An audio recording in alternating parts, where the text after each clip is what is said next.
Donc, bienvenue pour cette conférence de la Société historique du 5e, la montagne Sainte-Geneviève et ses apôtres.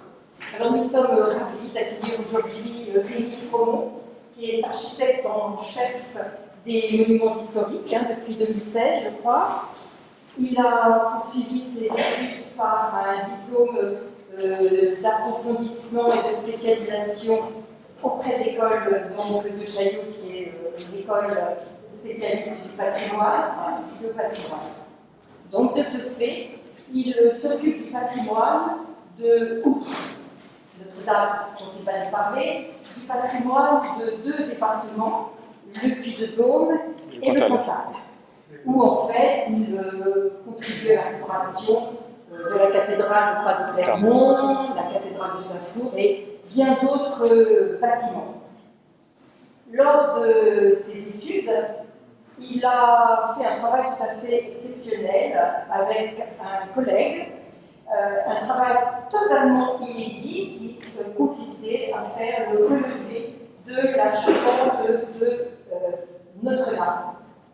Et donc c'est pourquoi au moment de l'incendie du 15 avril 2019, Rémi a pu apporter une aide absolument très précieuse aux pompiers et je crois contribuer avec Philippe Villeneuve, qui était l'architecte en chef de Notre-Dame, à la sécurisation, si je puis dire, de l'édifice. Et grâce à ce travail tout à fait pertinent du relevé de la charpente, aujourd'hui, je pense que les équipes de charpentiers, je vais vous dire tout ça, mais les équipes de charpentiers ont pu aujourd'hui restituer de façon très fidèle la charpente telle qu'elle avait été conçue. Donc, merci à toi d'avoir accepté donc, cette conférence pour notre société historique. Merci beaucoup. Je laisse la parole.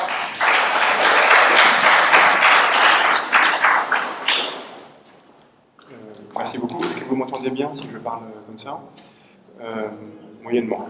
Alors, est-ce que c'est mieux si je parle comme ça ou pas? Si je parle fort, c'est mieux. Bon, on va faire comme ça va être plus simple. Si je parle comme ça, est-ce que c'est plus intelligible? Bon. Il y a un pouce qui se lève derrière, donc tout va bien. Donc déjà, je suis très heureux de pouvoir venir vous parler de Notre-Dame ce soir, de pouvoir répondre à l'invitation qui m'a été faite de venir ici. Je suis très heureux de parler de Notre-Dame, en fait, parce que c'est un sujet qui est absolument passionnant, y compris pour moi. Comme Annick l'a bien résumé, en fait, donc moi je suis architecte en chef des monuments historiques, et je suis l'un des 3 architectes en chef qui travaillent sur la cathédrale Notre-Dame de Paris actuellement. C'est un cas assez unique, hein. Normalement il y a un architecte en chef pour un grand monument, il n'y en a pas 3. C'est pas suffisant, alors il faut que je parle plus fort. Alors je vais essayer de parler un peu plus fort comme ça va? Non? Avec le micro finalement? Bon, on va faire avec le micro alors. Est-ce que c'est mieux comme ça finalement? Ah, beaucoup mieux, bon, on va y arriver. Voilà, donc je disais que c'est assez exceptionnel qu'on ait sur un monument, qu'on ait 3 architectes en chef des monuments historiques. Ça c'est lié en fait à la complexité de l'opération et au fait que Notre-Dame évidemment soit un monument absolument insigne de notre patrimoine national. L'architecte en chef, c'est Philippe Villeneuve, qui est l'architecte en chef en charge de la cathédrale. Et avec Pascal Prunet, nous sommes là pour épauler Philippe dans la tâche, d'abord de sécurisation et maintenant de restauration de la cathédrale. Ce soir, moi je vais vous parler de tout ce qui s'est passé depuis l'incendie jusqu'à aujourd'hui, de manière, je dirais, relativement linéaire. Depuis les opérations de sécurisation jusqu'à l'état actuel en fait, de l'avancement du chantier, en passant par la définition du parti de restauration. Un peu plus loin du micro. Bon. Est-ce que comme ça fonctionne? Non, c'est pas terrible.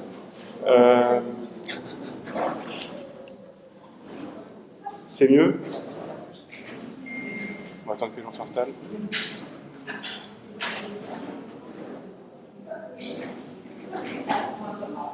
C'est bon comme ça? Okay. Bon, je vais essayer de faire d'être intelligible. Donc, je vais du coup attaquer.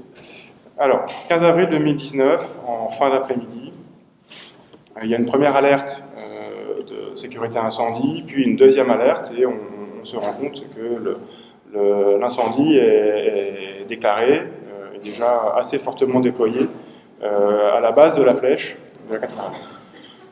En quelques heures, en fait, l'ensemble de la charpente du comble, donc la flèche, la charpente du comble, disparaît. Mais aussi, on va en parler juste après, des portions de voûte liées à des effondrements de la charpente. Donc vous avez ici, ça c'est une photo qui a été prise sur le parvis, que j'ai prise sur le parvis le 15 avril, juste au moment où la flèche en fait s'abat sur la cathédrale. Vous voyez ce grand panache de flammes, en fait c'est le souffle je vais en reparler après, le souffle de l'incendie sur la tour sud.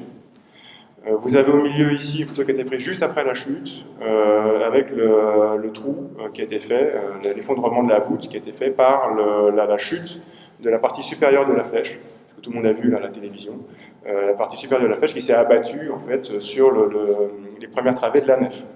Et là, vous avez, quelques temps plus tard, la vue depuis la tour sud, ici, la vue des charpentes, en train de brûler, donc en fait, il n'y a plus rien. Et le triangle que vous avez, alors est-ce que vous voyez ma souris? Oui. Le triangle que vous avez ici, en fait, c'est la forme du comble, la forme du toit, avec l'échafaudage, ici autour, dont j'ai beaucoup parlé, qui était en cours de construction au moment de l'incendie. Voilà, donc ça c'est une vue un peu plus générale de l'incendie le soir du 15 avril, avec le déploiement des lances des pompiers, notamment au revers des tours, pour pouvoir protéger les beffrois, pour éviter qu'ils ne prennent feu. Alors, le lendemain, qu'est-ce qu'on a? On n'a plus de toit, donc on n'a plus de flèches, on a perdu quelques portions de voûte, mais paradoxalement, c'est tout. Le reste de la cathédrale est parfaitement épargné. On n'a pas de dégâts sur les vitraux, ou extrêmement ponctuels. On n'a pas de dégâts sur les maçonneries, à part les voûtes qui ont été perforées. Et globalement, la cathédrale, en fait, tient. Mais on a des grandes inquiétudes et des grandes inconnues, notamment sur la capacité des voûtes et des arcs-boutants à pouvoir supporter, à avoir supporté ou non l'incendie. Voilà, donc une photo qui est assez impressionnante. Vous avez la flèche quelques jours avant l'incendie avec l'échafaudage et l'échafaudage le lendemain de l'incendie. Cette photo est prise donc, depuis la tour nord. Et ce que vous voyez ici, donc le triangle là, c'est la forme du toit. La béance que vous avez ici, c'est la croisée du transept. La voûte qui est au cœur de la cathédrale, sur laquelle en fait la flèche est effondrée. Le trou que vous avez ici, c'est dans la nef, c'est la partie qui a été abattue donc par la flèche qui est tombée. Et le trou que vous avez là, c'est des charpentes de Viollet-le-Duc très lourdes qui se sont effondrées en fait sur la voûte, qui ont perforé la voûte et qui sont descendues. Donc ça, c'est les dégâts principaux en fait sur la cathédrale.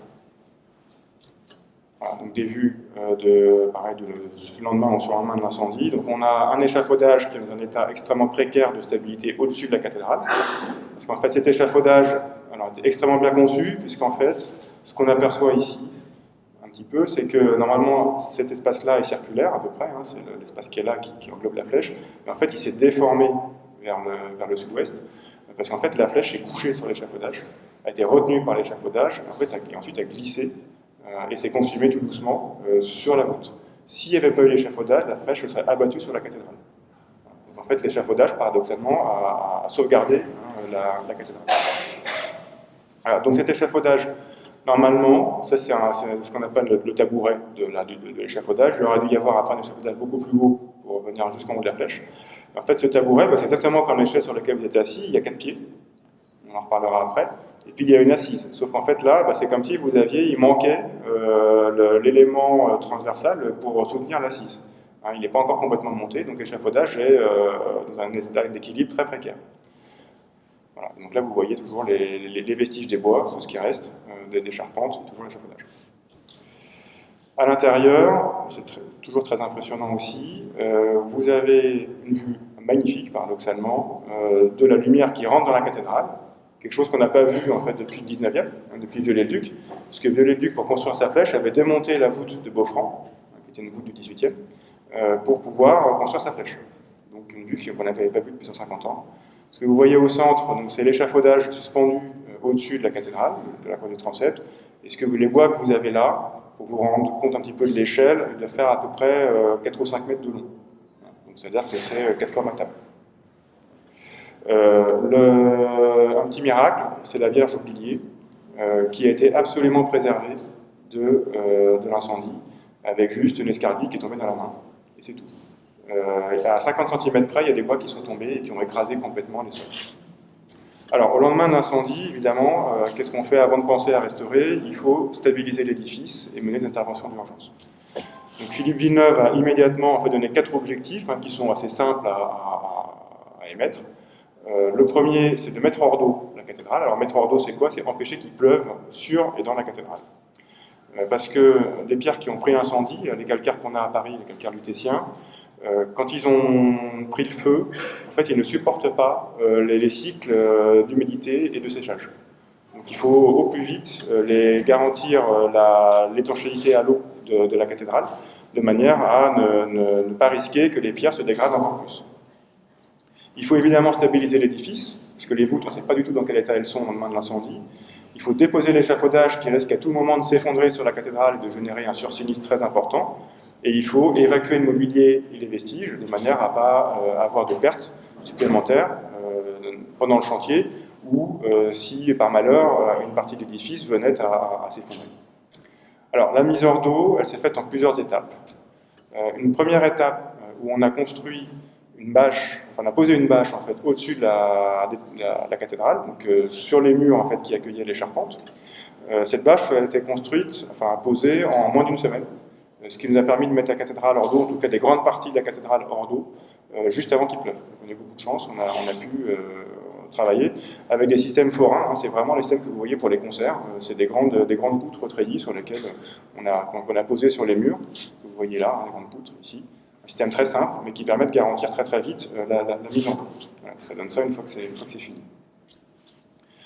Cette bâche a été remplacée au bout de quelques temps par un parapluie, donc qui était plus pérenne, qui assurait une étanchéité de meilleure qualité en fait, au-dessus des voûtes. Et ce parapluie était un parapluie coulissant, ce que vous voyez ici au milieu, de manière à pouvoir garder la capacité à rentrer des matériaux par le cœur de la cathédrale, en fait, par le trou qui avait été fait par la chute de la flèche sur la colonne du transept.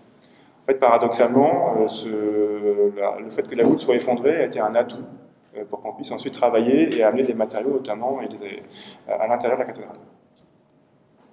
Alors, stabiliser l'édifice, on avait beaucoup d'inquiétudes sur la stabilité de la cathédrale, puisqu'en fait, on n'a pas pu accéder aux voûtes avant plusieurs semaines, voire mois par endroit, et on ne savait pas du tout à quelle profondeur le feu avait attaqué les voûtes de la cathédrale. Il faut savoir que les voûtes de la cathédrale, elles sont extrêmement fines. Les plus fines font 14 cm pour 14 mètres de portée, donc c'est extrêmement fin, c'est une coquille d'œuf, et qu'on s'est rendu compte a posteriori que l'incendie avait dégradé les voûtes sur environ 3-4 cm. Donc c'est quand même à peu près un petit quart des voûtes qui ont été dégradées, et malgré ça, les voûtes ont tenu et tiennent toujours, j'en parlerai tout à l'heure. Un élément qui nous a beaucoup inquiété pendant l'incendie, c'est le pignon nord, qui est ici. Donc là, en fait, on est sur le bras du transept nord, le long de la rue du Cloître Notre-Dame. Ce pignon, pendant l'incendie, la pierre, il est assez épais. La pierre a chauffé du côté de l'incendie et était froide du côté de la rue. Donc du coup, les pierres se sont dilatées côté comble, donc elles étaient plus grandes, ce qui a fait basculer l'ensemble du pignon. Et on a craint à un moment que ce pignon ne tombe en fait, directement sur la rue et potentiellement sur les immeubles en face. Donc il a fallu évacuer les immeubles et très vite, en 24 heures, a été construit ce premier plancher, je parlerai beaucoup des planchers après, ce premier plancher en bois ici, qui est un plancher assez massif, je l'expliquerai après pourquoi, sur lequel ont été posées des grandes équerres, vous voyez là, ces grandes équerres en bois, qui en passant à travers la rose, permettait, avec des grandes planches comme vous avez ici, là, de retenir le pignon. Ce qui fait que le pignon ne pouvait plus tomber, il était stabilisé. Plus la pose de filet, évidemment, pour éviter et prévenir tout risque de chute de pierre, de petits éléments de pierre. On a fait la même chose très peu de temps après sur le pignon sud, parce qu'on avait le même problème. Alors les pignons en plus, il faut savoir que normalement il y a les charpentes de l'autre côté, du côté de la cathédrale, et donc ça protège aussi le pignon du vent. Un pignon comme ça est libre, et s'il y a beaucoup de vent, il risque aussi d'être déstabilisé et potentiellement de tomber. On a très vite aussi protégé la grande rose, enfin les roses en fait au nord et au sud, de manière à ce que s'il y avait des chutes de pierre, on ne savait pas trop comment on pourrait rebondir, qu'on ne risque pas d'abîmer des vitraux qui sont de très grande qualité. Il y a encore des vitraux médiévaux dans ces roses, des vitraux du XIIIe siècle, pour ne pas abîmer les vitraux qui avaient été absolument préservés de l'incendie. Ils ont été encrassés, j'en parlerai après, mais ils ont été préservés. Et on a très vite aussi déposé les grandes statues des pignons, qui font 3,50 m de haut. Donc c'est des statues qui font plus d'une tonne, à la grue, avec un compagnon qui est venu à la nacelle pour couper la base de la statue, parce que c'est pareil, les statues risquaient de tomber et par leur poids de déstabiliser même l'ensemble du pignon. Il a fallu ensuite stabiliser quelques éléments de charpente qui restaient, très peu, pour éviter qu'ils ne chutent sur les voûtes et qu'ils perforent les voûtes. Ça, c'est des opérations très délicates, parce qu'en fait, on ne sait pas du tout sur quoi on s'appuie. On ne sait pas si les maçonneries sont encore stables ou non. Et donc, à chaque fois, il faut imaginer des protocoles pour travailler en toute sécurité. De manière, ça veut beaucoup en parler, de manière à, en premier lieu, préserver les hommes, et en second lieu seulement, préserver le monument. Alors, il y a ce qui s'est passé quand la flèche est tombée et qu'il y a eu le grand souffle que je vous ai montré tout à l'heure, c'est que ça cuit en quelques secondes le revers de la tour sud, ce qu'on appelle au niveau de la galerie des chimères. Donc vous avez la très célèbre chimère là, de Léduc qui est sur la galerie. En fait, ces éléments-là, donc les pierres, là, vous voyez, sont un peu rouges, on dit qu'elles sont rubéfiées, comme la couleur du rubis, et elles ont été cuites par l'incendie. Et elles ont été cuites avec une telle profondeur qu'il y avait des risques de chute d'éléments très lourds. Donc là, il a fallu, c'est pareil, en très peu de temps, démonter l'ensemble du garde-corps et d'une partie de la corniche, avec évidemment les chimères. Alors les chimères ont été toutes plâtrées, de manière à ce qu'on puisse les retirer sans les abîmer, en vue d'une éventuelle restauration plus tard. Malheureusement, là, on les a déplâtrés il y a quelques semaines. Malheureusement, la plupart de ces chimères ont été trop abîmées, donc on ne va pas pouvoir les restaurer et les remettre en œuvre. On va essayer de les restaurer pour éventuellement les mettre dans un musée si jamais un jour il y en a un, mais en tout cas, on va devoir mettre des copies sur la cathédrale, parce que les originaux sont trop abîmés et ils ne supporteraient pas tout simplement de rester devant. Voilà. Mais en tout cas, on a les originaux et donc on peut les copier extrêmement fidèlement. Il a fallu aussi évacuer les vestiges. Alors ça, j'en parlais après, les vestiges, excusez-moi. On a eu des inquiétudes aussi sur 2 piliers. Ce que vous voyez là, ça c'est les vestiges de la flèche qui s'est abattue. Donc vous avez en noir, ici, ce sont les vestiges des bois brûlés, bois calcinés, et en dessous, vous avez toute la voûte qui s'est abattue avec la flèche. Ça s'est abattu légèrement vers le nord, pas exactement dans le centre, et donc le feu a consumé la base des piliers, ici, c'est 2 grosses piles, qui supportent en fait toute l'élévation de la cathédrale. Et donc on était assez inquiets, parce que c'est des déformations qui sont extrêmement impressionnantes, et donc on a procédé très très vite, ce qu'on appelle le frettage des piliers, de manière à leur redonner, en fait, leur garantir leur stabilité. Parce que si l'un de ces 2 piliers vient à s'effondrer sur lui-même, ce qui n'était pas impossible à ce moment-là, en fait c'est l'ensemble de la travée qui s'effondre, y compris l'arc-boutant. Et ça c'est jusqu'au niveau du toit. Donc on est sur des éléments structurels absolument majeurs, et donc si cet élément vient à céder, en fait c'est la cathédrale qui descend. Donc finalement, a posteriori, en faisant les analyses, une fois qu'on a pu réaccéder sous les voûtes, sonder mieux les pierres, on s'est rendu compte que c'était extrêmement superficiel et que finalement, ça tenait très bien tout seul. Voilà, c'est une bonne nouvelle. Mais au moment de l'incendie, on n'avait aucune visibilité là-dessus, donc on a dû intervenir très vite pour fretter ces piliers. Sachant que dans la méthodologie, on ne pouvait pas accéder sous les voûtes. Toute la zone du grand vaisseau, donc la nef, la croisée, le transept et le chœur, sont restés inaccessibles pendant des mois, parce qu'il fallait qu'on audite les voûtes, qu'on les sécurise avant de pouvoir aller en dessous. Et donc on a travaillé notamment avec des robots, je vais en parler juste après. Alors, on avait 2 craintes au lendemain de l'incendie sur la stabilité globale de la cathédrale. On n'était pas trop inquiet sur la stabilité générale de la cathédrale. Par contre, on avait peur d'avoir des sinistres plus locaux, avec deux cas de figure possibles. Un premier cas, c'est une voûte qui était très dégradée par l'incendie et qui s'effondre d'un coup, ce qui peut tout à fait arriver dans ce genre de cas. Auquel cas, ce qui risque de se passer, c'est que l'arc-boutant qui vient contrebuter la poussée de la voûte vers l'extérieur, au lieu que les poussées de l'arc-boutant et de la voûte se compensent, l'arc-boutant en fait pousse au vide, il pousse sur rien. Et donc du coup, il pousse le mur s'effondre, et l'arc-boutant s'effondre avec le mur. Donc, on avait peur que, la voûte s'effondre, mais ça marchait dans l'autre sens. C'est-à-dire que l'arc-boutant, on ne savait pas trop, avec les autres ruissellements des pompiers, l'incendie, etc. Les arcs-boutants de Notre-Dame sont très grêles, extrêmement fins, c'est une des caractéristiques de la cathédrale. On avait peur qu'un des arcs-boutants, pareil, s'effondre assez brutalement. Si l'arc-boutant s'effondre, c'est l'inverse qui se passe, c'est la voûte qui pousse vers l'extérieur, qui pousse le mur vers l'extérieur, et du coup, le mur s'effondre, la voûte n'est plus tenue, la voûte s'effondre aussi. Donc on a très vite considéré qu'il était nécessaire de mettre sur cintre, donc de consolider par en dessous l'ensemble des arcs-boutants de la cathédrale, de manière à garantir à la fois la stabilité de la voûte si l'arc-boutant venait à s'effondrer, et la stabilité de l'arc-boutant si la voûte elle-même venait à s'effondrer. Voilà, donc c'est des ouvrages qui sont absolument énormes.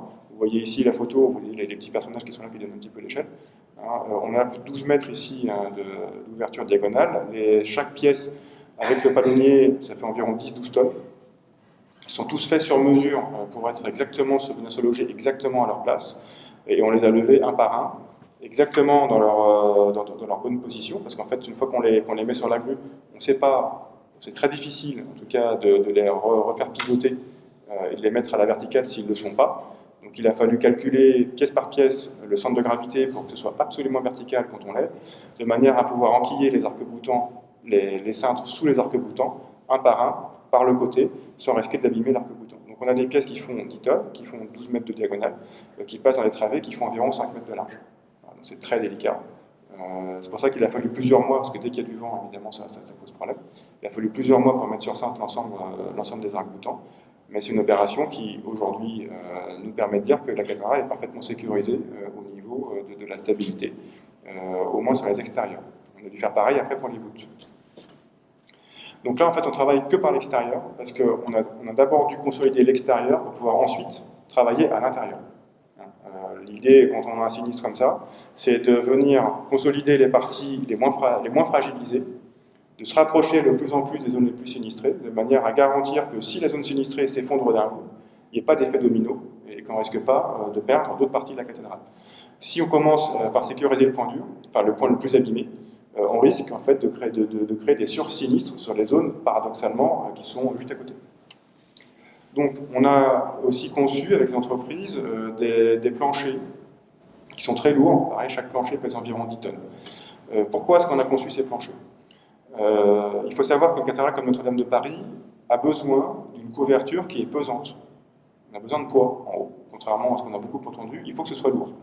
Parce qu'en fait, on ne peut pas ancrer les charpentes dans les maçonneries, c'est le poids propre de la charpente qui fait qu'elle tient, notamment sur les efforts au vent. Quand il y a du vent, si la charpente ne s'envole pas, la couverture ne s'envole pas, c'est parce qu'elle est lourde.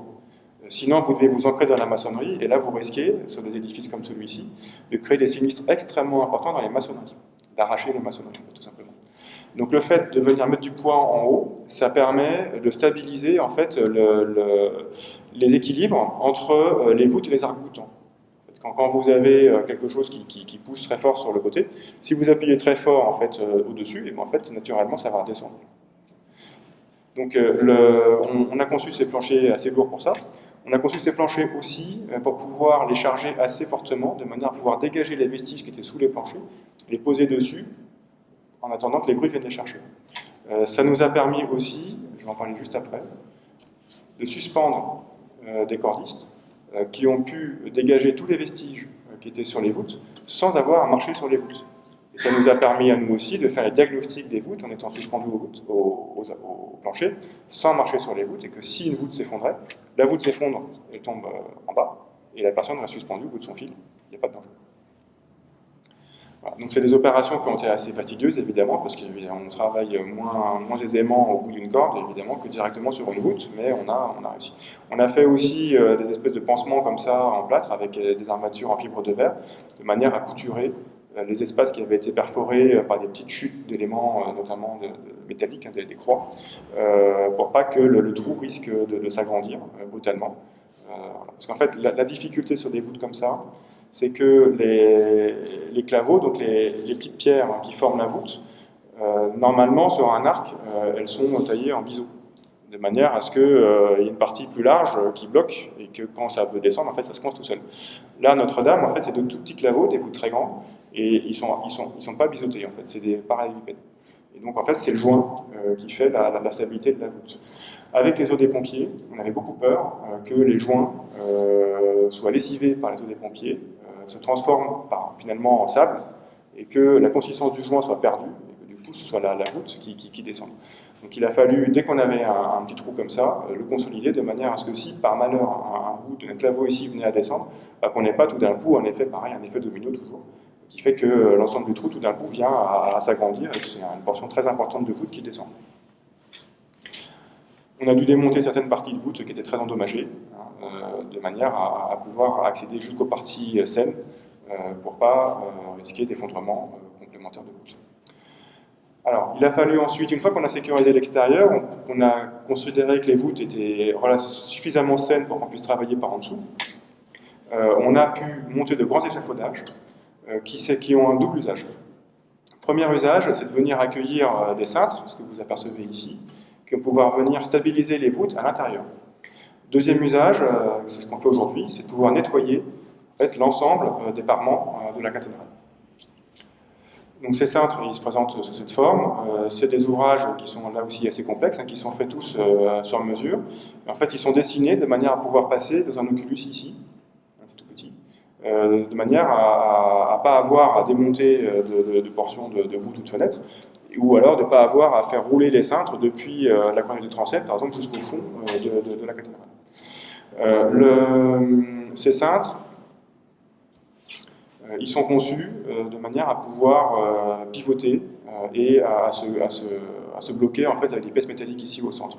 C'est des ouvrages en fait, extrêmement techniques. Je pourrais pas, malheureusement, je n'ai pas le temps d'expliquer un peu le détail, mais ils sont aussi conçus pour, c'est ce qu'on voit ici, servir à la reconstruction des voûtes. C'est-à-dire qu'à la fois ils servent à la sécurisation, mais l'idée c'est que tout de suite, comme on savait qu'on allait reconstruire les voûtes à l'identique, on a conçu les cintres de manière à pouvoir rebâtir les voûtes avec les mêmes cintres, sans avoir à défaire refaire, pour gagner du temps et économiser de l'argent. Alors, déposer l'échafaudage, c'était un des plus gros enjeux de la sécurisation.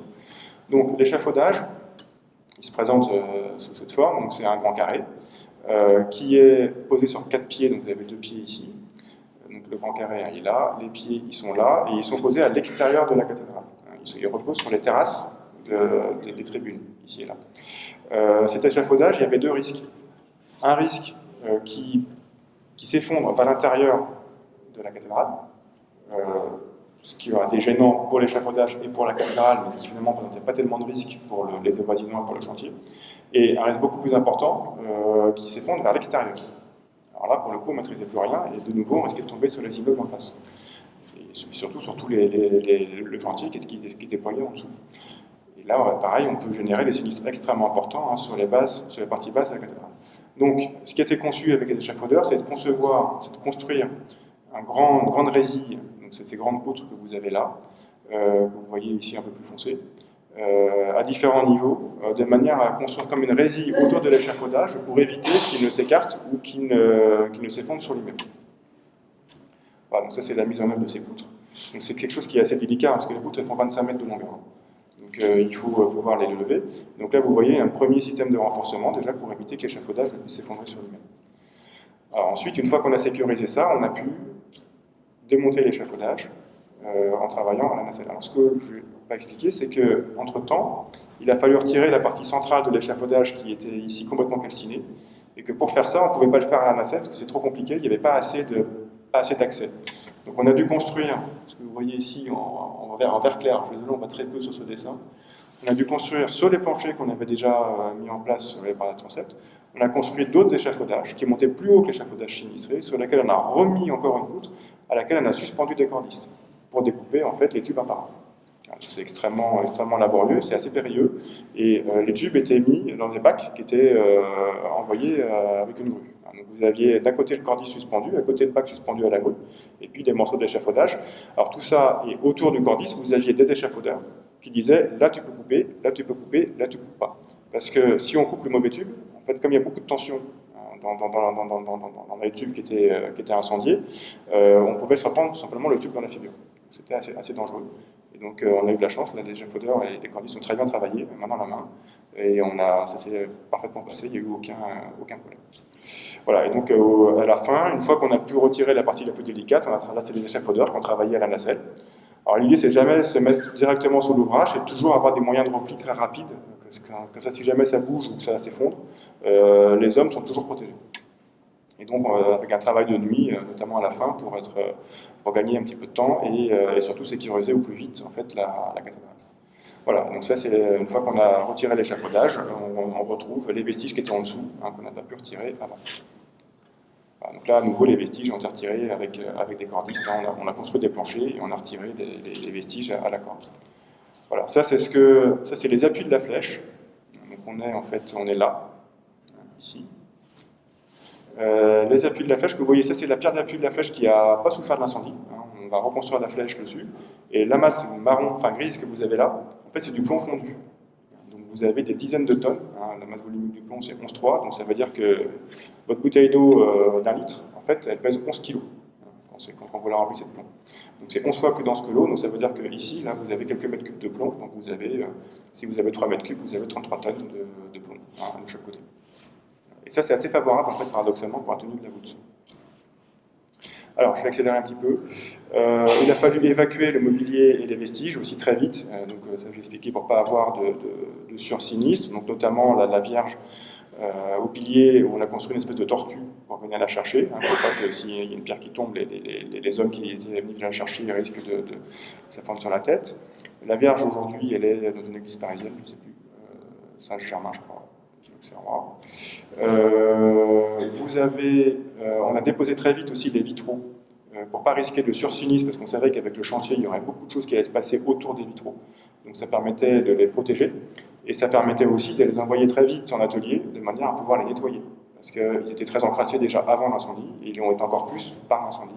Donc ça a permis de nettoyer les vitraux en atelier dans des conditions les meilleures.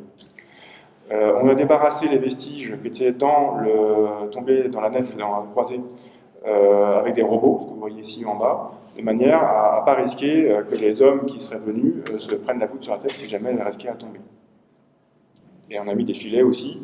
Alors les filets, en fait, ils sont là pour protéger, surtout en cas d'une chute d'un petit élément, pour pas risquer que cet élément rebondisse un peu partout dans la cathédrale. C'est surtout un frein à la chute. Et pareil, si vous avez un gros élément de voûte, ça freine la chute, mais ça n'arrête pas. Par contre, ça arrête les petits éléments. Voilà. Et après, tous les vestiges, alors on ne parle pas de gravats, on parle de vestiges en termes de Paris. Tous les vestiges ont été conservés, numérotés, et sont aujourd'hui, donc on a construit des tentes comme ça sur le parvis, et aujourd'hui, ces vestiges sont conservés dans des grands entrepôts en banlieue parisienne pour analyse. L'archéologue vont pouvoir s'amuser pendant quelques générations là-dessus. On a fait très vite aussi des opérations anticipées de manière à gagner du temps sur le planning, parce que vous savez qu'on n'a pas beaucoup de temps pour le chantier. Donc, pas forcément dans l'ordre chronologique, mais on a fait des très belles fouilles à la croisée du transept. On a retrouvé les statues du Jubé, une partie des statues. Très belles statues gothiques.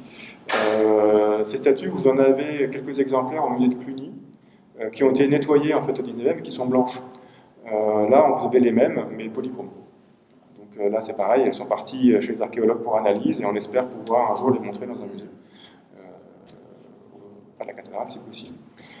Les grandes orgues aussi, c'est quelque chose qui a été très vite lancé, parce que rien que pour harmoniser des grandes orgues comme celle de Notre-Dame de Paris, il faut 6 mois, juste pour l'harmoniser. Il faut plusieurs années pour nettoyer et relever l'orgue. On ne parle pas de restauration, on parle de relevage à l'orgue. Donc l'orgue n'a pas du tout souffert de l'incendie, il n'a pas été abîmé par les eaux ni par le feu. Par contre, il était entièrement poussiéré, c'est la poussière un petit peu orangée que vous avez là, ici. Et l'ensemble des tuyaux, il y en a plusieurs milliers, l'ensemble des tuyaux a été complètement recouvert de poussière de plomb. Ça, on a intervenu très vite aussi, c'est pour ça qu'on parle d'opération anticipée, parce que les experts nous ont expliqué que la poussière de plomb risquait de s'incruster dans le mélange de plomb et d'étain, dans l'alliage de plomb et d'étain des tuyaux de l'orgue, et qu'après on ne pourrait plus la retirer, et que ça risquait de modifier l'acoustique de l'orgue. Et donc là, l'ensemble des tuyaux d'orgue ont été nettoyés maintenant aujourd'hui, et donc on est très heureux de pouvoir dire qu'on va pouvoir retrouver l'orgue en fait, de Notre-Dame tel qu'il était avant l'incendie. On a fait beaucoup de tests aussi de nettoyage, et on a de la chance, c'est qu'on s'est rendu compte que les protocoles de nettoyage des poussières en fait étaient extrêmement proches, enfin même étaient tout simplement des protocoles de restauration assez usuels dans les restaurations de parements et de décors peints. Et donc en fait on a utilisé des techniques assez classiques de restauration. Donc là ce que vous voyez en fait c'est juste un nettoyage, il n'y a même pas de restauration. Vous avez ici la partie nettoyée et là la partie qui était avant nettoyage. Pareil, ça c'est différents tests avec différents types de produits. Et là c'est la même chose sur la chapelle de la nef. Alors, la chapelle de la nef, il y avait un décor du même type que celui-ci que vous trouvez dans le chœur. Ce décor a été purgé dans les années 1960. C'est un décor de Viollet-le-Duc. Voilà. Et donc, vous avez là l'état après nettoyage et là l'état après restauration. Voilà. Ça c'est aujourd'hui les chapelles sont en cours de restauration, c'est à peu près l'état que vous avez sur l'ensemble des chapelles du chœur. Donc la cathédrale est absolument resplendissante aujourd'hui. Ça n'a plus rien à voir avec ce qu'on avait pu connaître. Notre-Dame absolument noire, en fait, quand vous la verrez dans quelques mois. Je vous montrerai quelques photos après, c'est plus la même cathédrale. Et en fait, on n'a fait que nettoyer. On n'a pas changé le corps de la pierre. Même travail sur les vitraux. Ça, c'est les vitraux de Le Chevalier des années 60. Le vitrail à gauche avant nettoyage, vitrail après nettoyage, pardon. Il n'y a pas d'intervention autre qu'un nettoyage. Là, c'est pareil, des vitraux du 19e après nettoyage. On a mis en place aussi des protocoles de restauration des parements. Alors, il y avait deux problèmes. Un premier problème sur les parties, sur l'ensemble de la cathédrale, en fait, c'est un empoussièrement généralisé, pas seulement lié à l'incendie, mais aussi avec l'histoire de la cathédrale. Et donc, il y a des protocoles de nettoyage qui ont été mis de manière à ce qu'ils soient les plus respectueux possible de la pierre. Et donc, on a appliqué en fait du latex partout sur la cathédrale. Et ce latex a permis de récupérer. Alors, après aspiration. D'abord aspirer les parements, après on a mis le latex. Et ça a permis en fait de retrouver la couleur en fait, de la pierre. Donc il y a quasiment, il y a des produits chimiques à dose absolument infinitésimale. Tout ça est vraiment extrêmement respectueux des parements pour ne pas risquer d'abîmer la pierre. Des protocoles un petit peu spécifiques que je ne m'étendrai pas dessus pour la restauration des parties sculptées, puisque le latex n'est pas complètement adapté à ça, et des essais ici de réintégration pour retrouver, favoriser plutôt la lecture des lignes architecturales, je vais en reparler après, que la lecture vraiment strictement des parements. Voilà, donc les joints en fait ont été, c'est la seule intervention qui a été faite, les joints ont été légèrement badigeonnés en plus clair, et on a passé une très légère patine d'harmonisation sur l'ensemble, notamment sur les voûtes, dont je vais parler juste après. Les voûtes, on avait à la fois un problème de nettoyage, mais aussi un problème de dégradation des pierres, liées aux migrations des sels. Donc, en fait, dans les mortiers, vous avez des sels qui sont réactifs et qui migrent avec l'eau. Tant qu'il n'y a pas d'eau, il n'y a pas de problème. Quand il y a de l'eau, en fait, l'eau emporte ces sels, les concentre en surface, et quand ces sels sèchent, ils sont expansifs. Et à tel point que, alors, quand il y a une expansion une fois, c'est pas grave. Le problème, c'est qu'ils ont des cycles d'expansion qui sont très rapides et qui finissent par fatiguer la pierre. Et donc, il y a des décollements de parements très importants qui sont faits sur la pierre. Et donc, ça, c'est lié à la fois aux sels naturellement présents dans les mortiers, mais aussi aux adjuvants qui ont été mis par les pompiers, des agents mouillants, pour être plus efficaces au moment de balancer de l'eau sur la cathédrale. L'eau n'est pas forcément strictement naturelle. Les pompiers rajoutent des produits dedans pour que ce soit plus efficace. On a aussi pompé de l'eau dans la Seine, et donc c'est de l'eau qui n'est pas de meilleure qualité. Et donc tout ça a posé en fait des problèmes ensuite a posteriori en fait de dégradation des joints et des voûtes. Donc on a dû purger en profondeur l'ensemble des joints appliquer ce que vous voyez ici, une espèce d'emplâtre en fait, de kaolin, c'est une espèce d'argile, pareil, très, très neutre, de manière à pouvoir nettoyer et aspirer en fait, ces sels. Le kaolin en fait, reste plus humide que la pierre, et donc aspire, enfin c'est l'inverse, le kaolin sèche plus vite que la pierre, et donc aspire naturellement l'humidité, et donc aspire naturellement les sels. Une fois que le kaolin est complètement chargé en sel, naturellement en fait il se décolle. C'est assez efficace, et donc on a pu là nettoyer les parements. Voilà, et aujourd'hui en fait ça donne ça. Donc ça c'est le transept nord de la cathédrale, où on a retrouvé, alors c'est pareil, la peinture ici, il n'y a pas eu de repeint, c'est le nettoyage de ce qui existait avant. Donc aujourd'hui la cathédrale est nettement plus blanche qu'elle était, donc là on est là sur la transept nord, voilà, donc en face.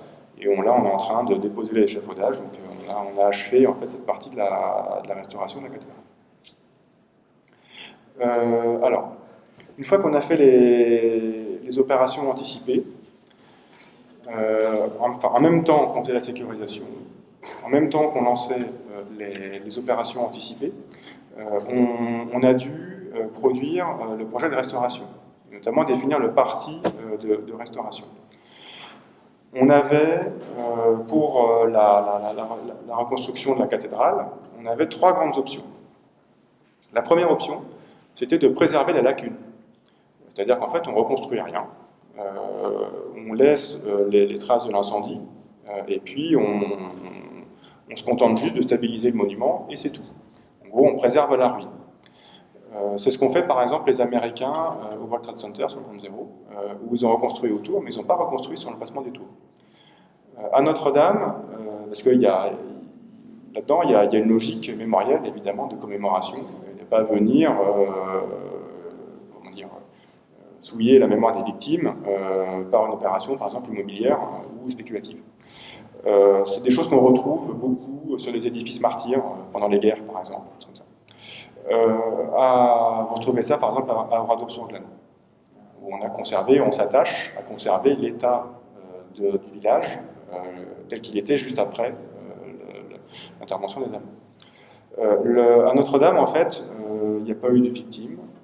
À part une perte patrimoniale immense, il n'y a rien eu. Il n'y a eu aucune revendication politique, sociale ou quoi que ce soit. On ne sait toujours pas pourquoi ça a brûlé. Vraisemblablement, c'est un accident bête. Donc en fait, il n'y a rien à commémorer. On a considéré que là, ça n'avait vraiment pas de sens par rapport à Notre-Dame. Surtout que la couverture, la flèche de Notre-Dame font partie de l'ensemble quand même cathédrale, de sa silhouette générale et de sa silhouette dans la ville. Je vais en parler après, c'est quelque chose de très important.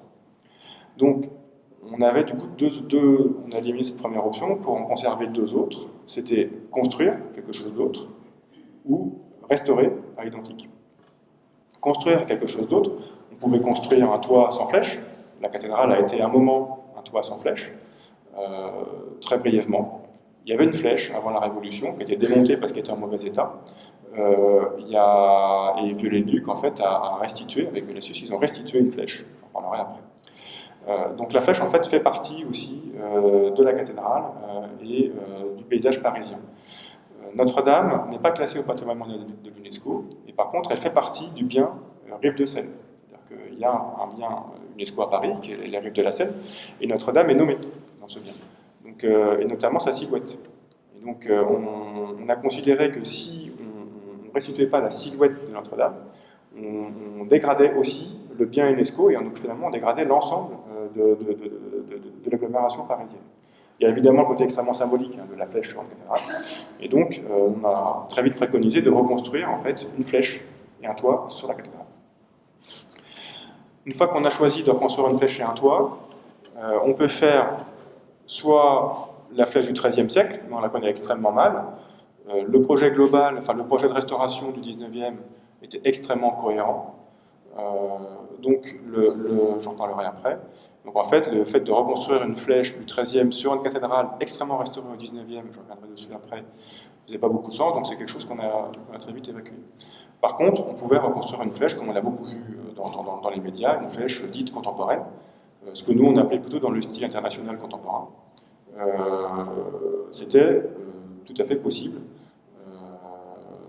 d'un point de vue technique, même si c'était assez complexe. C'est une option que nous, on a considérée comme possible, mais non souhaitable. Alors, non souhaitable, pourquoi? D'abord, d'un point de vue technique, la cathédrale, en fait, c'est un ouvrage, l'ensemble de la cathédrale, c'est un ouvrage structurellement qui est extrêmement complexe à comprendre et à modéliser. Aujourd'hui, on a le plus grand mal à modéliser l'ensemble du fonctionnement de la cathédrale d'un point de vue structurel. Très peu de temps après l'incendie, on a appris par voie de presse, on a préféré l'apprendre autrement, mais on a appris par voie de presse que la cathédrale risquait de s'effondrer dès que les vents dépasseraient 80 km/h. C'est d'éminents chercheurs universitaires qui avaient travaillé sur la cathédrale qui nous ont dit ça. 3 semaines après, on a eu des vents de 120 km/h. L'anémomètre s'est mis en défaut à 120 km/h, donc on a eu plus de 120 km/h de vent sur la cathédrale. À cette époque-là, on avait une centaine de capteurs sur la cathédrale, il n'y a rien qui a bougé. Donc ça veut dire que même les plus grands spécialistes en fait, ne savent pas modéliser correctement cette cathédrale.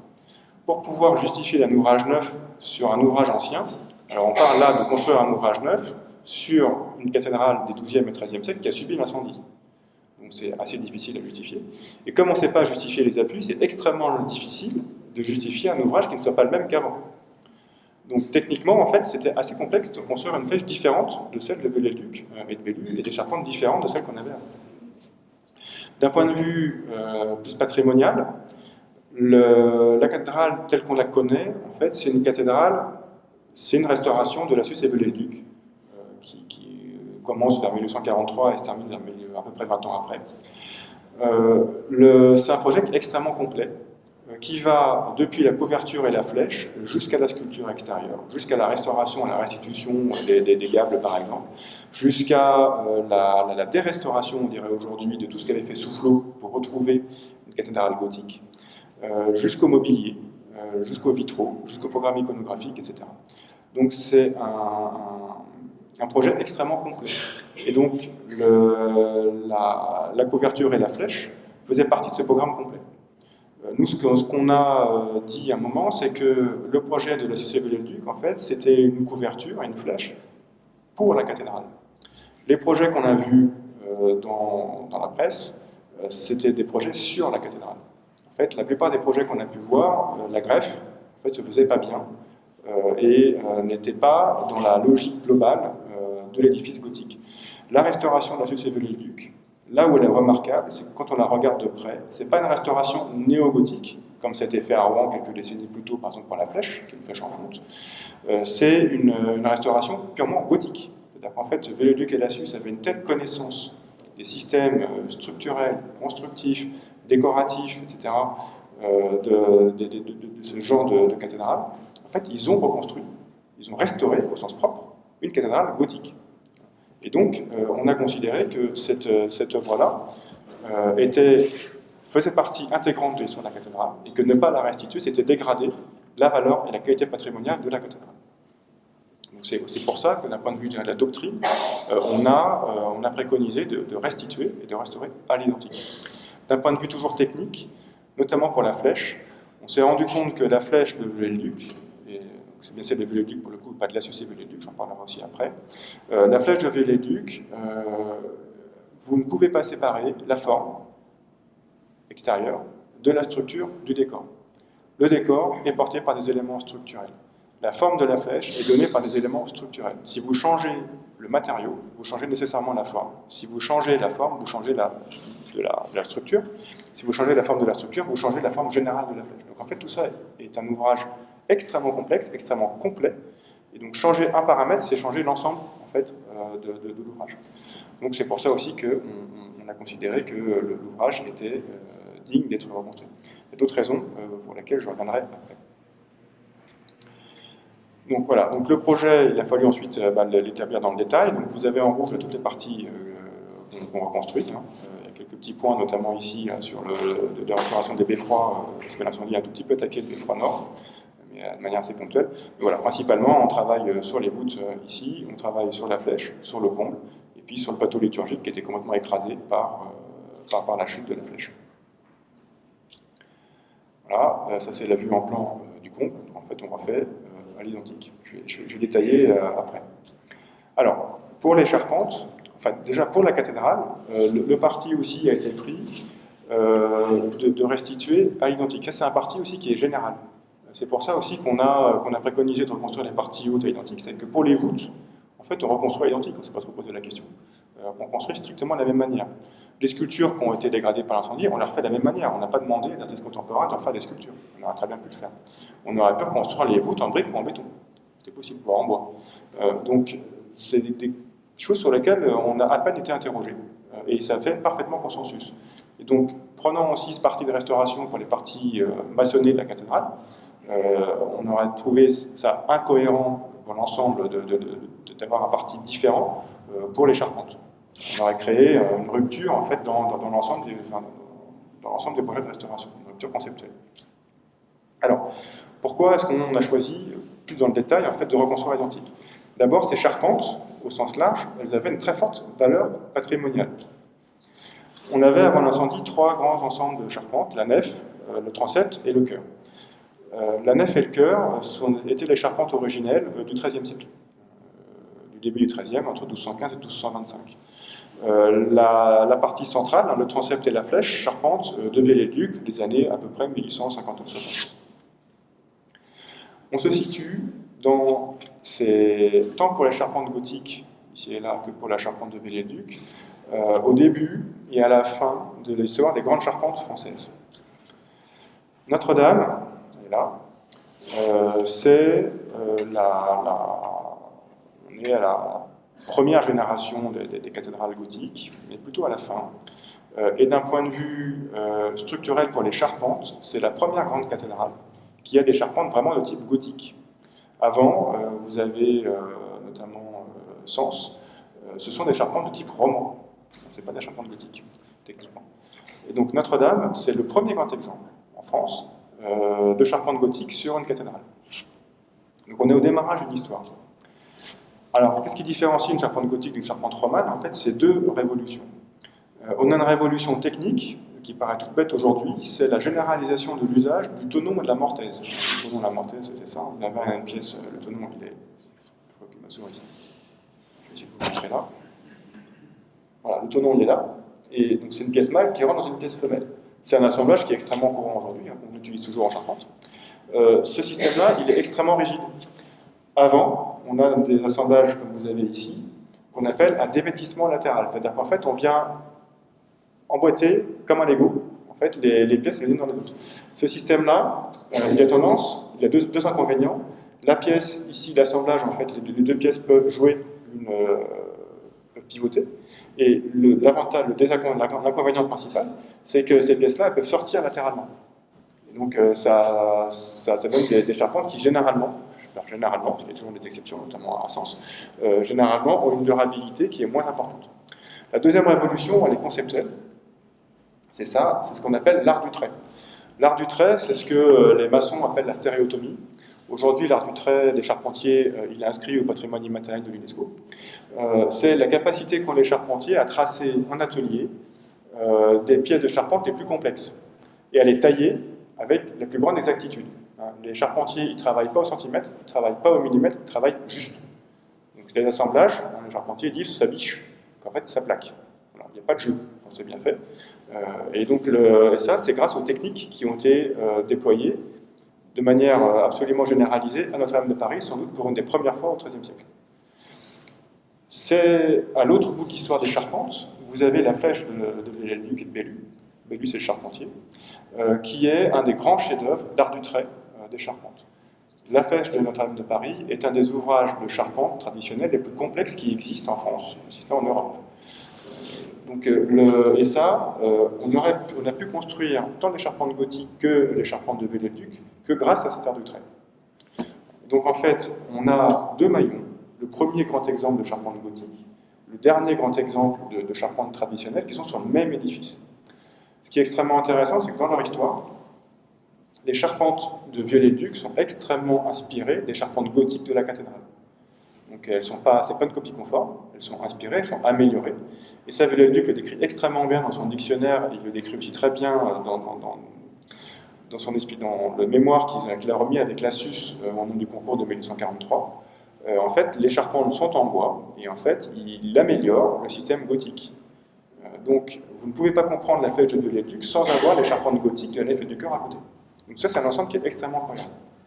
Donc ces charpentes, globalement, même si elles ne sont pas accessibles au public, au grand public en tout cas, elles ont une valeur patrimoniale énorme, une valeur technique notamment énorme.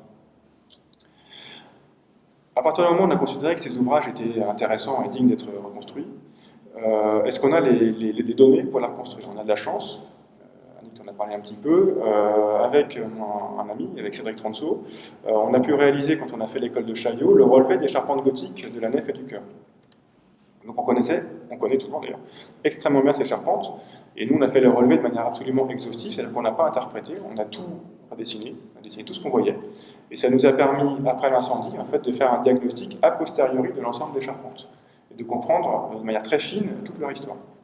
Voilà, donc les charpentes de la nef, charpentes du chœur qui sont un petit peu différentes, et charpentes du chœur qui avaient été démontées au tout début du XIIIe siècle, quand les murs de la cathédrale ont été rehaussés. Parce qu'en fait, la cathédrale, on construit fin XIIe le chœur, on construit la nef début XIIIe, et on change de partie pour l'élévation de la cathédrale. En fait, donc, le mur de la nef est un peu plus haut que celui du chœur.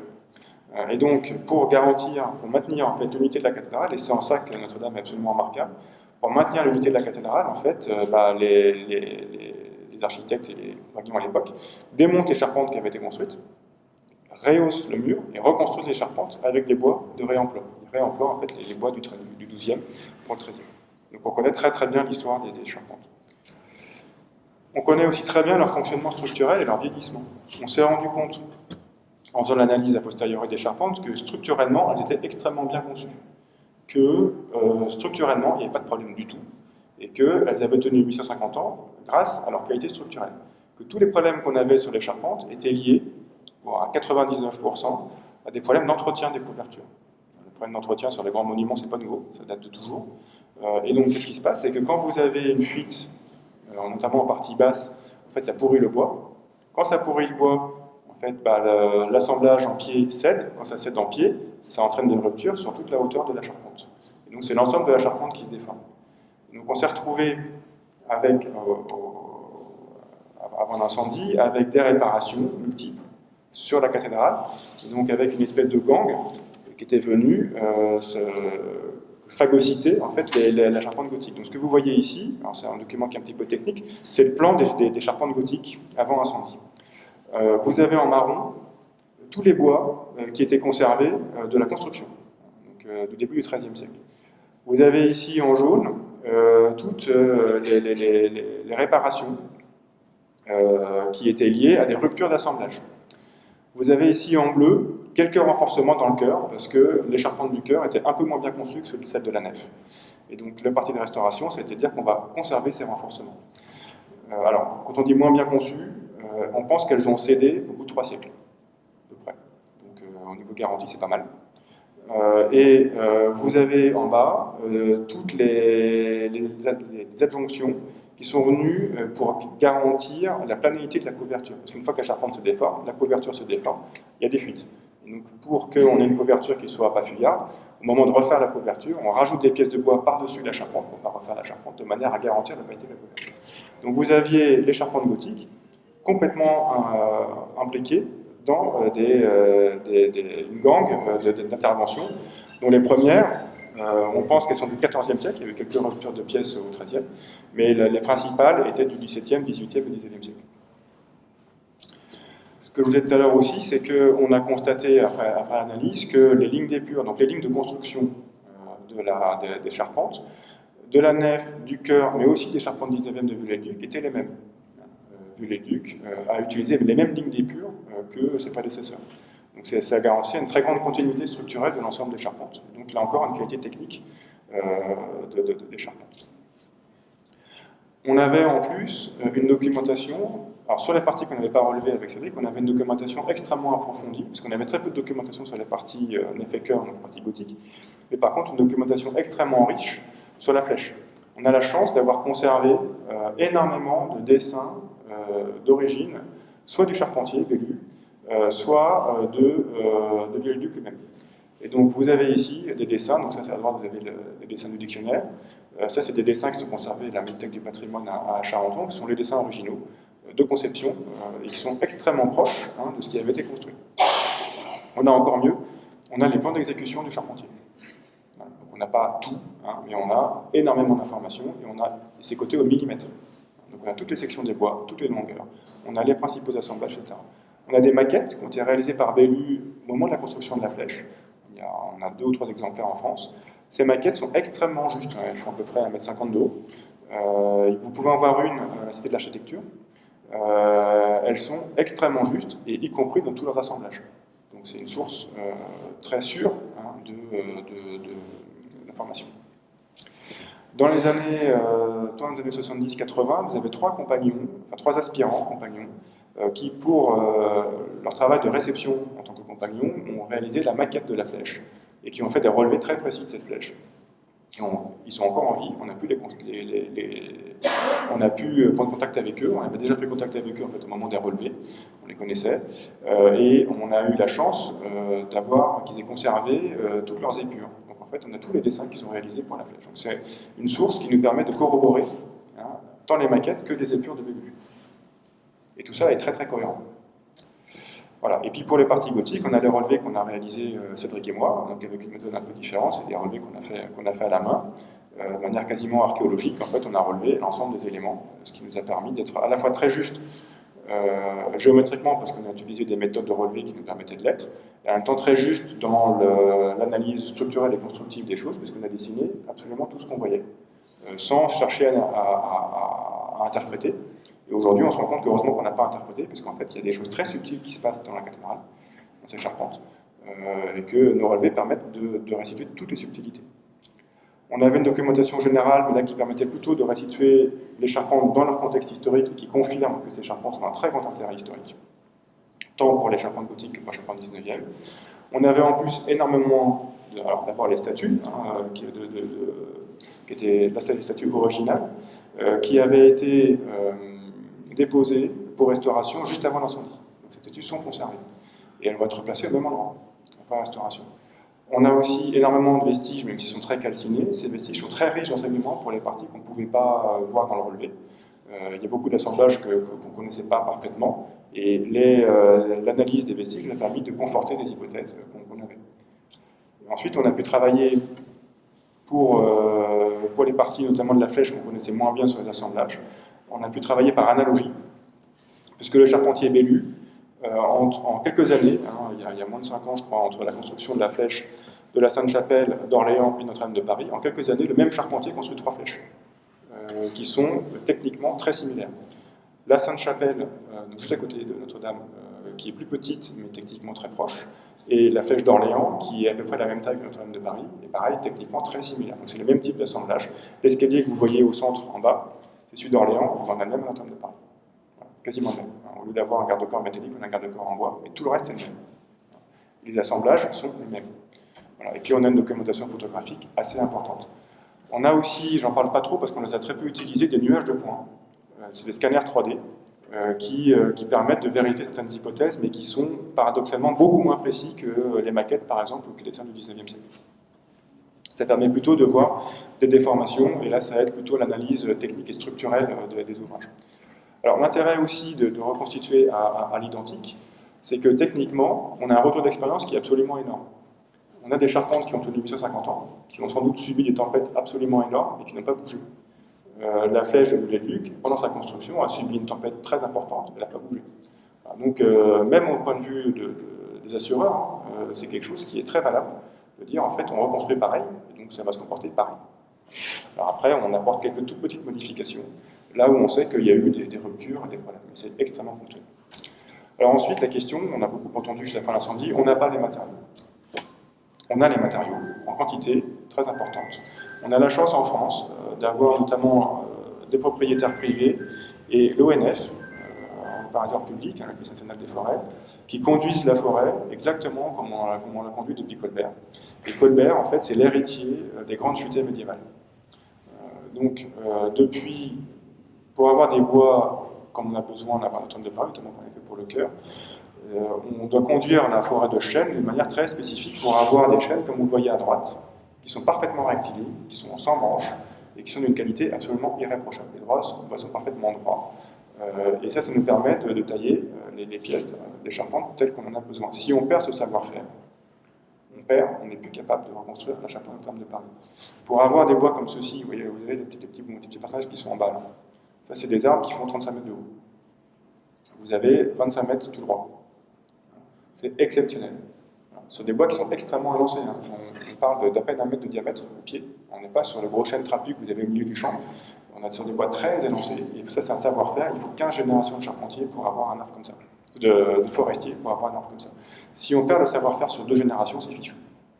On ne peut plus faire en termes de Paris. Donc ça, c'est quelque chose qui est très important. Pareil, le savoir-faire des forestiers, la conduite de la forêt, ça s'appelle en foutaie régulière, est aussi inscrite depuis quelques mois maintenant au patrimoine immatériel de l'UNESCO. On a les savoir-faire aussi techniques, c'est quelque chose qu'on a aussi beaucoup entendu, on ne sait plus faire les charpentes comme on le faisait au XIIIe siècle, etc. C'est pas vrai. On a des compagnons, on a des entreprises qui sont structurées et qui ont tout à fait les compétences pour travailler à la fois les techniques du XIXe et les techniques gothiques. Donc le savoir-faire, il est là. Et nous, on a préconisé de reconstruire avec les mêmes techniques. Alors, pourquoi est-ce qu'on a préconisé de reconstruire avec les mêmes techniques? C'est pas pour le folklore. Les charpentes de la flèche, en fait, c'était des bois qui étaient sciés, de très grosses sections, et cette méthode était assez adaptée à ce type de bois. Pour la nef et pour le chœur, charpente gothique, évidemment, il n'y avait pas de scie mécanique au XIIIe siècle. Il y avait un petit peu de sciage de long, mais très peu. On taillait à la main, à la Doloire. C'est les haches que vous voyez là. Ça permet, en taillant à la Doloire, en fait, de suivre au mieux la forme du trou. Donc de tailler de manière une pièce qui n'est pas rectangulaire parallélépipédique, mais qui est tronconique, qui s'affine avec la grue, d'avoir très peu de perte de matière, c'est extrêmement économique, et de pouvoir adapter la taille quand il y a besoin aux quelques déformations que le bois peut avoir. L'intérêt de ça, en plus, quand on taille d'un point de vue sur la microstructure du bois, en fait, on arrache les fibres, on ne les coupe pas. Et donc ça permet de conserver les fibres dans leur plus grande longueur. Quand vous coupez les fibres, vous créez de la tension dans le bois, notamment au moment du séchage. Quand vous arrachez les fibres, vous suivez les fibres comme ça, en fait, il y a beaucoup moins de tension et le bois se déforme beaucoup moins. Et donc c'est pour ça qu'on a préconisé de tailler à la main les charpentes gothiques, parce que c'est des bois qui sont extrêmement lancés. La proportion, on a des bois qui font 14 mètres de long, c'est la largeur de l'épaisse à peu près, et qui font à peu près 15 cm de côté. Donc c'est extrêmement fin, c'est même pas un crayon, c'est un mikado en proportion.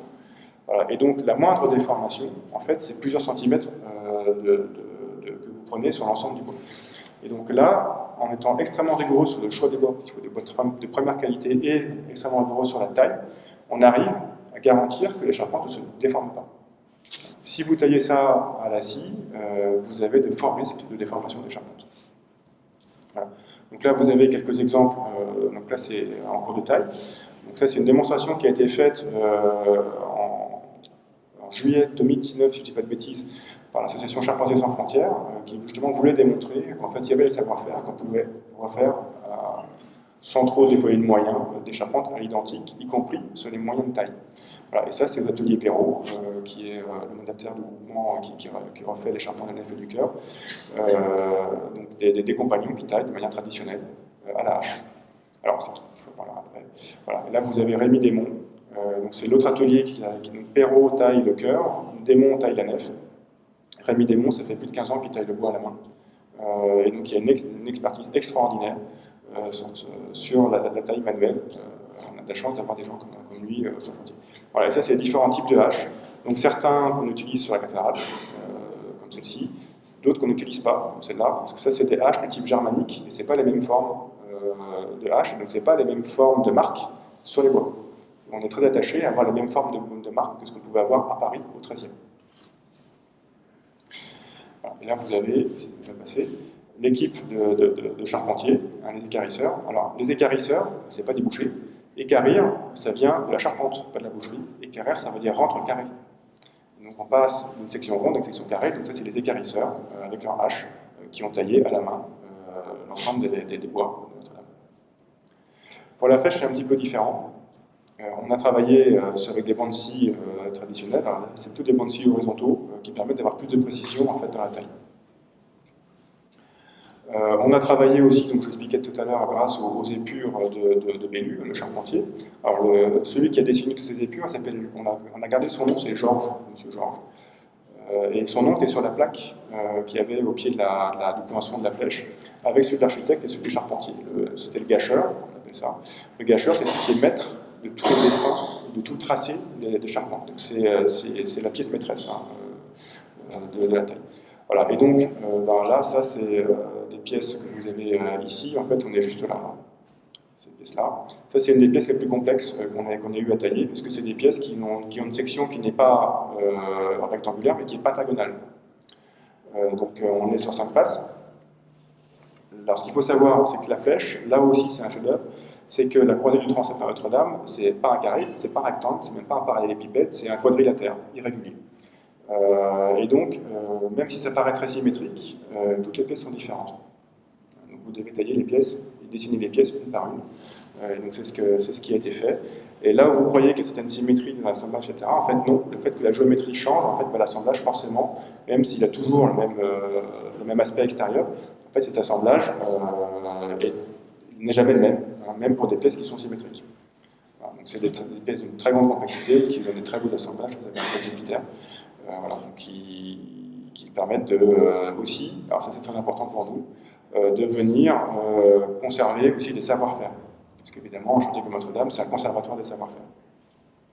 Alors, le parti de restauration, j'ai déjà quand même pas mal expliqué.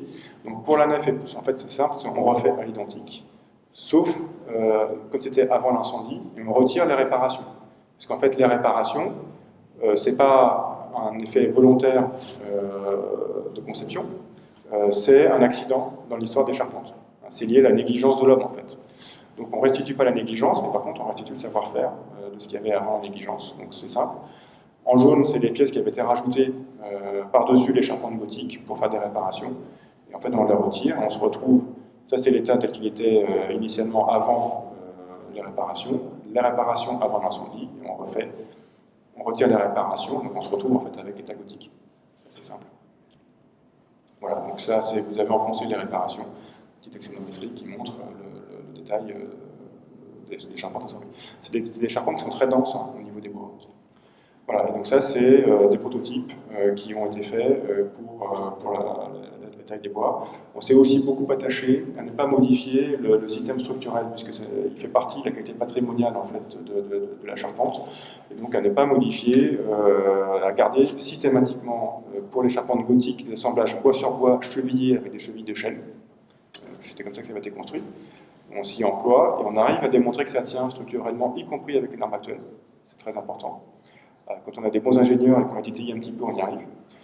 Et pareil pour la flèche, on restitue aussi la technique, c'est des bois qui étaient donc, sciés et qui étaient boulonnés. On remet les boulons comme ils étaient avant l'incendie.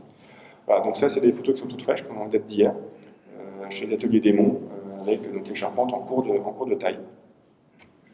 Et ils sont en train de faire les premiers levages à blanc, ça c'est des charpentes du cœur. Donc là, on est chez Perrault. Première charpente du cœur, où là, vous voyez, ça c'est les éléments horizontaux que vous avez là, ce qu'on appelle les sablières. C'est les pièces qu'on va poser sur les murs, qui vont accueillir les charpentes. Et donc là, les charpentiers, pour être sûr qu'il n'y ait pas de problème au moment du levage, donc de la pose des charpentes sur la cathédrale, font ce qu'on appelle des levages à blanc. Donc ils font une répétition générale à l'atelier, pour être sûr que tout fonctionne parfaitement. Voilà, donc là, c'est la première ferme qui vient d'être levée hier. Pour la flèche, le principe de restauration, il est assez simple, c'est qu'on fait pareil, parce qu'il n'y avait pas de modification apportée à la flèche depuis sa construction, depuis 1860. Par contre, un travail d'analyse énorme, puisque la flèche, vous avez plus de 2000 assemblages. Vous avez à peu près 1000 m3 de bois. Des sections de pièces, la section moyenne, c'est 35 par 35, c'est à peu près 2 fois et demi la section standard aujourd'hui. Et donc, on a une très grande complexité d'assemblage et de conception. Avec donc on a redessiné en fait tous les nœuds pour comprendre comment ça fonctionnait et pour être sûr qu'on n'oublie rien. Cette complexité d'assemblage et de conception, elle va se retrouver aussi dans le levage. Donc le levage, en fait, c'est le montage sur site des charpentes, où en fait, on ne peut pas lever la charpente par gros morceaux. On est obligé de la lever par petits morceaux, parce qu'en fait, tout s'emboîte, et qu'on ne peut pas lever par gros morceaux d'un coup, parce que sinon, vous ne pouvez plus emboîter les morceaux. Et donc le fait que la flèche est très bien tenue, c'est justement grâce au fait que tous les morceaux s'emboîtent les uns dans les autres. Donc on conserve ça, et donc ça nécessite des opérations de levage qui sont très nombreuses, et on considère que pour lever la flèche, il va falloir environ 1000 coups de grue. Voilà. 1000 coups de grue, en fait, il va falloir qu'on fasse 1000 levages avec une grue. Voilà. À chaque fois, vous avez une grue qui va chercher une pièce et puis qui la remet 1000 fois. Voilà. C'est l'estimation qu'on a faite, donc c'est beaucoup de pièces. Voilà, et donc là vous avez le levage de la première pièce, hein, enfin premier ensemble de pièces, donc c'est le pied du tabouret. Le tabouret, c'est la partie ici, hein, c'est les fondations, on va dire, de la flèche qui ont été posées pour l'anniversaire de l'incendie. C'est très impressionnant, vous avez des bois comme ça qui ont volé au-dessus du ciel de Paris. Et ça va continuer à se passer dans les... Là, il taille en atelier, je vous montrerai ça après, et on va de nouveau lever des pièces dans les prochaines semaines. Voilà, donc des bois, on ne se rend pas bien compte de l'échelle quand ils sont dans le ciel, mais en fait, voilà, vous voyez la taille quand même des bois, c'est absolument énorme. Juste cette pièce-là, là, elle pèse 1,3 tonne. Il y en a deux côte à côte. C'est des masses très importantes qui sont levées, et voilà. Et là, vous avez donc la croix que vous avez là, en fait, c'est la base de la flèche qui a trouvé sa place à la commune du transept. Donc ils sont en train de tailler aussi les charpentes dans l'atelier dans l'est de la France, à Pennes-Metz.